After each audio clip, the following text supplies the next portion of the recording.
बिहार में करीब करीब 65 लाख लोगों का नाम काट दिया गया है। तो राष्ट्रीय जनता दल और चुनाव आयोग ने कहा कि यहाँ पे कई ऐसे घुसपैठिए घुस गए हैं जो दूसरे देशों से आकर नाम कट गया नेता प्रतिपक्ष का, और नेता प्रतिपक्ष के साथ साथ नाम कट गया बिहार के 65 लाख लोगों का। सभी बीएलओ करीब करीब बहुत मेहनत कर रहे हैं, संघर्ष कर रहे हैं और कड़ी चुनौतियों का सामना भी करना। बिहार में चुनाव जो है वो ऐसे ईमानदारी से नहीं जीत सकते जिस प्रकार से नीतीश कुमार को डर हो गया, मतलब बिहार में अगर चुनाव हार जाएंगे 100%। नीतीश कुमार जी तो पहले से जान, नीतीश कुमार जी से बिहार के लोगों का विश्वास और खासतौर से नौजवानों का विश्वास।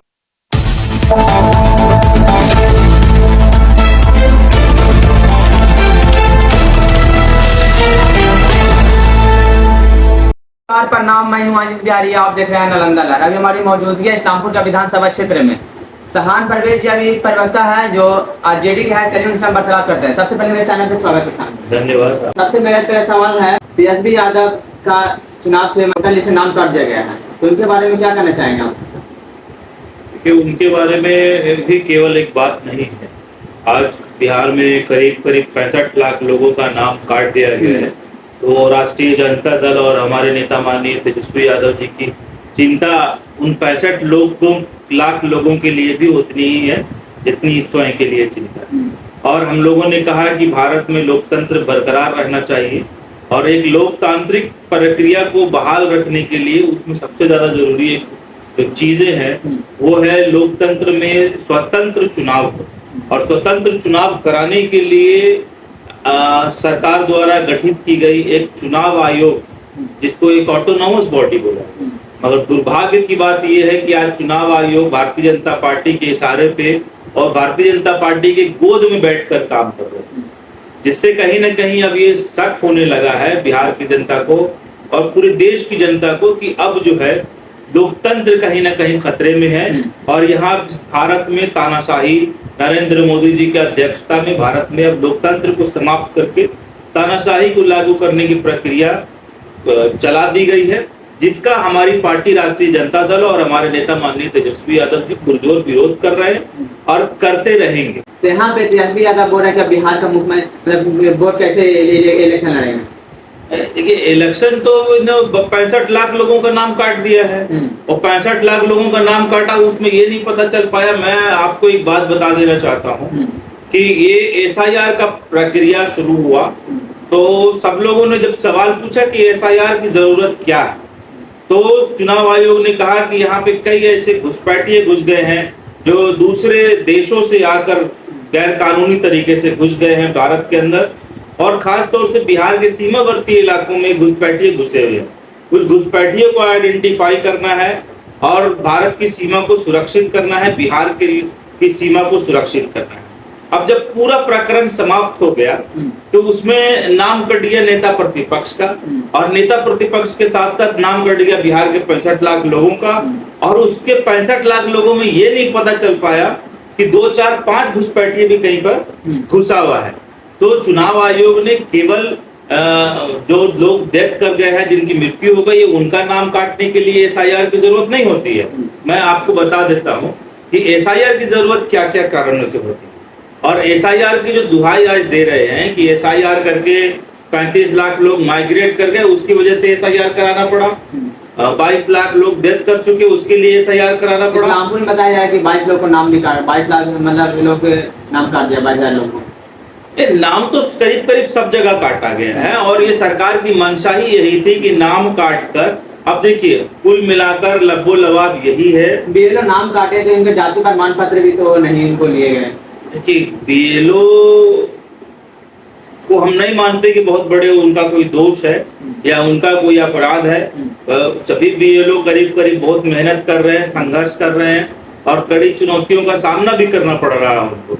मगर चूंकि चुनाव आयोग के शीर्ष पदाधिकारी को भारतीय जनता पार्टी के द्वारा निर्देश दिया गया है, वो उसी निर्देश का निर्वहन करके लोगों का नाम काट रहे हैं। अब भारतीय जनता पार्टी और नीतीश कुमार जी को ये पता है कि अब बिहार में चुनाव जो है वो ऐसे ईमानदारी से नहीं जीत सकते जिस प्रकार से हमारे नेता माननीय तेजस्वी यादव जी की लोकप्रियता लगातार बढ़ती जा रही है।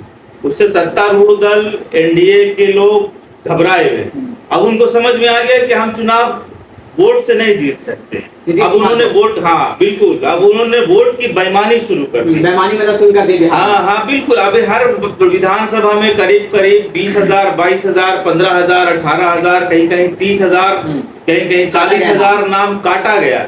अब समझिए कि अधिकांशतः विधानसभा का जो अंतर होगा तो 3,000, 3,500, 5,000, 6,000, कहीं 10,000 वोटों से अंतर ही होता है। आप एक एक विधानसभा पे 15,000, 18,000, 20,000 नाम काट रहे हैं, तो इसका मतलब ये हो गया कि आप चुनाव को ईमानदारी से नहीं लड़ रहे हैं, और चुनाव आयोग अपनी गरिमा को भी नहीं बचा पाया, अपनी साख को नहीं बचा पाया। और चुनाव आयोग जो निष्पक्ष संस्था थी, जो चुनाव कराने के लिए जानी जाती थी, आज चुनाव आयोग भारतीय जनता पार्टी के इशारे पर भारतीय जनता पार्टी के संगठन के रूप में चुनाव आयोग काम कर रही है, जो देश के लिए बड़ी दुर्भाग्य की बात है। और ये एक तानाशाही लागू होने की तरफ हम लोग देख रहे हैं, और हम लोग उसको अंतिम सांस तक विरोध करेंगे। और आवश्यकता पड़ी तो जैसे हम लोगों ने सड़क जाम किया, फिर सदन में हल्ला किया, तो हम लोग सड़क से लेकर सदन तक सरकार के इस तानाशाही रवैये के खिलाफ लड़ते रहे और लड़ते रहे। नीतीश कुमार को डर हो गया मतलब बिहार में अगर चुनाव हार जाएंगे? 100% नीतीश कुमार जी तो पहले से जान रहे हो। नीतीश कुमार जी तो पिछले इलेक्शन में 3 नंबर की पार्टी चले गए। नीतीश कुमार जी की लोकप्रियता तो 2020 में ही गिर गई है। वो 3 नंबर की पार्टी है, ठीक है, जहां पर राष्ट्रीय जनता दल सबसे बड़ी पार्टी उभर कर सामने आई, और नीतीश कुमार जी 3 नंबर की पार्टी हो गए। तो छल और छलावा से किसी प्रकार से कुर्सी में सटने का कला है उनके पास। उन्होंने कुर्सी में चिपक जाने का काम किया, और 5 साल बतौर मुख्यमंत्री अपनी जमीर को बेच के बतौर मुख्यमंत्री बने रहे, ठीक है। तो हम नीतीश कुमार जी को, हम लोग जब छोटे थे तो पढ़ते थे, नीतीश कुमार जी की नैतिकता की बात दुहाई दी जाती थी।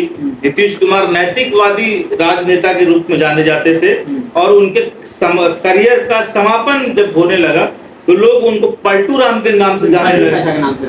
तो नीतीश कुमार जी ने अपना जो इकबाल है वो बेच दिया, और अपनी जो नैतिकता है उसको गिरवी रख के 5 साल सत्ता चला रहे हैं। और लोकप्रियता के आधार की अगर आप बात करेंगे तो नीतीश कुमार जी से बिहार के लोगों का विश्वास, और खासतौर से नौजवानों का विश्वास वो समाप्त हो चुका है। और उसका ही कारण ये है कि नीतीश कुमार जी 2020 के इलेक्शन में 3 नंबर की पार्टी रह गए। यहाँ पे पहले बोलते थे लालू यादव को कि जंगल राज है, अभी कौन सा ये राज चल रहा है? तो सरेआम गुंडागर्दी हो रहा है, खुलेआम दिन दहाड़े गोली चल रही है।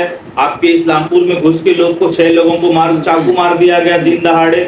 तो उसके पहले महिला के साथ इस्लामपुर में ही कुछ लोगों ने रेप कर दिया।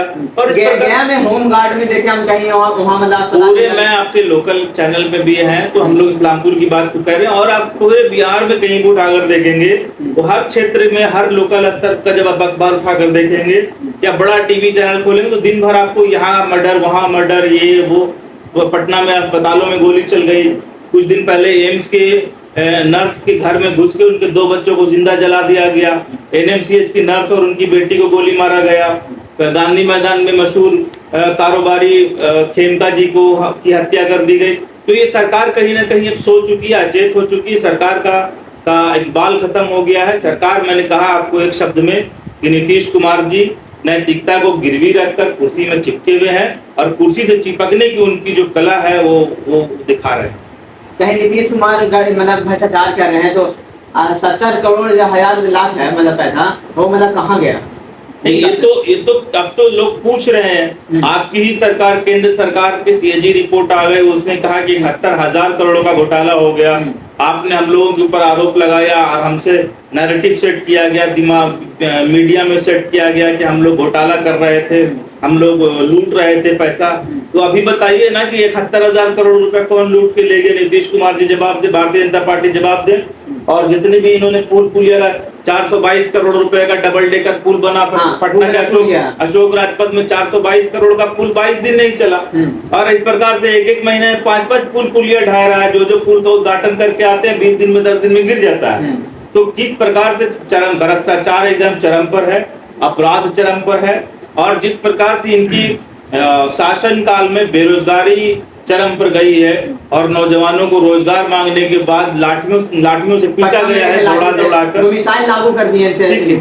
जो मिसाइल तो एक छलावा है, उस पर कभी चर्चा करेंगे। डोमिसाइल तो केवल छलावा है, आप 40% लोग को ही डोमिसाइल में लागू नीति के अंतर्गत ला रहे हैं और बाकी लोगों को कह रहे हैं कि जिसका बिहार से सर्टिफिकेट नहीं है उस पर डोमिसाइल लागू नहीं होगा। जो लोग बाहर से पढ़ा बिहार का बच्चा, और अधिकांश बच्चा ऐसा है जो बिहार के बाहर से जाके पढ़ाई कर रहा है, अच्छे स्कूल की व्यवस्था नहीं है, तो जिन लोगों ने अपने बाल बच्चों को बाहर पढ़ाया, विदेश में पढ़ाया, अब उनका बाल बच्चा यहाँ नौकरी नहीं ले पाएगा जो मिसाइल नीति के लागू होने के कारण। इस पे कभी चर्चा करेंगे, मगर इन शॉर्ट में यही कंक्लूजन है। यहाँ पे नीतीश कुमार योजना ला रहे हैं, क्या बिहार में मुख्यमंत्री अगर नहीं बनेंगे लगता है? कहाँ योजना आपको दिखाई दे रहा है? बताइए क्या योजना आपको दिखाई दे रहा है? जहाँ जाइएगा वहाँ सड़क से नीतीश कुमार जी और बिहार के उप मुख्यमंत्री अपने घर को नहीं बचा पाए। आधा घंटा बारिश में होता है तो उनके घर के अंदर पानी घुस जाता है, विधानसभा के अंदर पानी घुस जाता है।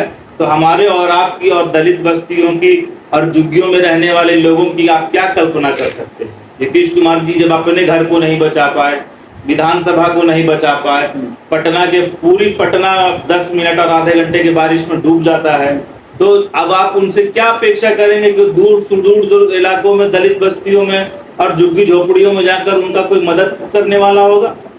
कोई पूछने वाला भी हाल है? नीतीश कुमार जी सिर्फ ढकोसला कर रहे हैं, कोई योजना नहीं दे रहे। कहीं 1100 रुपये, मतलब पहले 400 रुपये था, 1100 रुपये कर दिए हैं। कहीं ना कहीं तेजस्वी यादव को कॉपी कर रहे हैं। तेजस्वी यादव जो लागू करना चाहते हैं वो मतलब वो लागू कर रहे हैं कि हम ऐसे करेंगे तो मेरा अगर चुनाव जीतेंगे। नहीं, ये केवल लागू नहीं कर रहे हैं, हम लोग इनसे लागू करवा रहे हैं और हम एक मजबूत विपक्ष की भूमिका निभा रहे हैं। हम सरकार को झुकाना जानते हैं, हम जानते हैं कि सरकार का कान पकड़ के कैसे काम कराया जाता है। और हमने जितनी बातें कही उन सारी बातों को, हमने डोमिसाइल नीति लागू करने की बात कही, डोमिसाइल लागू कराया। हमने 65% रिजर्वेशन की बात कही, वो भी लागू होगा। हमने माई बहन सम्मान योजना के नाम पे 2500 रुपये महिलाओं को देने की बात कही, अभी वो बाकी है होना। हमने 1500 रुपये पेंशन की बात कही, इन्होंने 1100 रुपये 400 से बढ़ाकर 1100 किया। हमने 200 यूनिट बिजली फ्री करने की बात कही, इन्होंने 125 यूनिट में फ्री करने के बाद बड़ा सा अपना पोस्टर भेज दिया घर घर। हम कह रहे हैं कि उस पोस्टर से आप समझिए कि जब 125 यूनिट में इतना मजा आ सकता है, पहली बार मिलके जो लोग लाभार्थी उनको अच्छा लग रहा है, 125 में जब इतना फायदा हो सकता है, अच्छा लग सकता है, तो 200 होता तो कितना अच्छा लगता है। तो हम कह रहे हैं कि हम 200 करेंगे, अभी तो 125 पे इनको लेके आए हैं। चुनाव आते आते हो सकता है कि 200 पे भी हो जाएगा, और अगर 200 नहीं कर पाएंगे तो निश्चित रूप से फिर हम लोग इसको, हमारी सरकार 2 महीने के बाद आ रही है, हम लोग उसको 200 करेंगे। और बेरोजगारों के लिए, नौजवान बेरोजगारों के लिए बेरोजगारी भत्ता भी लागू करेंगे। हम नौजवानों को जो रोजगार मांगते हैं उनको लाठी नहीं देंगे, उनको भत्ता देंगे, या तो उनको रोजगार देंगे या भत्ता देंगे। तेजस्वी यादव मतलब जो नीतीश कुमार को बोलेंगे वो करेंगे। हमने काम कराना हमको आता है, हमको पता है काम कैसे किया जाता है, और हमको पता है कि सरकार का कान पकड़ के कैसे सरकार को झुकाया जाता है। तो हमने सरकार को झुकाने का काम किया है। हमने उन सारे मुद्दों पर सरकार को झुकाया, जैसे नीतीश कुमार जी कभी सदन में बोले थे कि बिजली फ्री देने वाला पागल है, और बिजली फ्री देने की चीज है, और जो कहता है कि बिजली फ्री दिया जाएगा वो पैसा अपने बाप के घर से लेके आएगा। तो आज हमने उसी सदन में और उसी नीतीश कुमार को झुका के, मुख्यमंत्री जी को झुकाकर बिजली फ्री कराने का काम किया। हमने कहा कि नौकरियां बढ़नी चाहिए, तो इन्होंने कहा कहां से लाओगे पैसा? हमने उसी मुख्यमंत्री जी को फिर नौकरी देने पर मजबूर कर दिया। हमने कहा पेंशन बढ़ाने की बात होनी चाहिए, बूढ़े लोगों की वृद्ध सम्मान राशि बढ़ाने की बात होनी चाहिए, तो पैसा कहां से आएगा? हमने उसी मुख्यमंत्री से वो बढ़वाने का काम किया, और उसी सदन में बढ़वाने का काम किया जिस सदन में इन्होंने विरोध किया। प्रशांत किशोर बोल रहे हैं कि तेजस्वी यादव कलम नहीं पकड़वाएंगे, कट्टा पकड़वाएंगे। तो उन सब का बात हम लोग नहीं करते, वो कौन है नहीं है हम लोग उसको जानते भी नहीं है। सब देखिए, सबका चड्डी जब खोलेगा तो सब खाकी दिखाई देगा। सब आरएसएस का दलाल है, एजेंट है, उससे इतना चर्चा करने की जरूरत नहीं है और इतना महत्व देने की जरूरत नहीं है। कौन है, क्या है, ये सब आया कहाँ से? उसी नीतीश कुमार जी ने कहा था, और उसी नीतीश कुमार जी की पार्टी का राष्ट्रीय उपाध्यक्ष रहा, कभी उत्तराधिकारी बन रहा था। और नीतीश कुमार जी को जब छोड़ कर गया तो नीतीश कुमार जी ने कहा कि इसको तो अमित शाह ने भेजा था मेरे पास। तो अब समझ लीजिए कि इसका बैकग्राउंड क्या है, और जिस तरह से गुमराह कर रहा है लोगों को, तो कितना दिन चलेगा? कहीं ना कहीं बोल रहे हैं प्लान हम दूर कर देंगे बिहार में, मतलब बिहार खुद प्लान कर जाएगा, खुद प्लान कर गया है, खुद प्लान किया हुआ लोग है। तो धंधा कर रहा है, लूट रहा है, बड़े बड़े लोगों को टिकट बेचने के नाम पे लूट रहा है, और लूटने के बाद यहाँ से खुद प्लान कर देगा, वो क्या बात करेगा? उस पर इतना संज्ञान लेने की जरूरत नहीं। इनके बारे में क्या सोचते हैं कमेंट बॉक्स में बताइए। तमाम छोटी बड़ी खबर से कराते रहते हैं और ऐसे देखते रहे नालंदा लाइव। धन्यवाद।